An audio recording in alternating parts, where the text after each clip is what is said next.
Et siin on mul siis... Kõik näevad, et see on niisugune paekivi, mis ma siit tee pealt võtsin.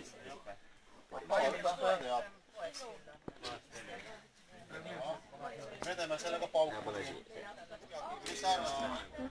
Siin on happe, kas siis on võimalik, et tuleb pauk? On võimalik. Ja enne me püsihappe gaas. Vesi. Päike! Kas ta ütles õigesti? Ütles õigesti, sellisel meeleolul, et ta ei ole õige. Ma võtsin siis siin hapet, panin siia alusele selle peale ja tekkis keemilise reaktsioonina, tekkisid mullid. Kas ma võin paluda, sina hoidsid kõrvu kinni? Võtame nüüd näite. Ja see on nüüd keemilise reaktsioonina vabaneb paekivist püsihappe gaas. Praegu tuleb meil siin lõkke. Lõkke tulemisel tekib üks šotti. Jah. Hea mõte.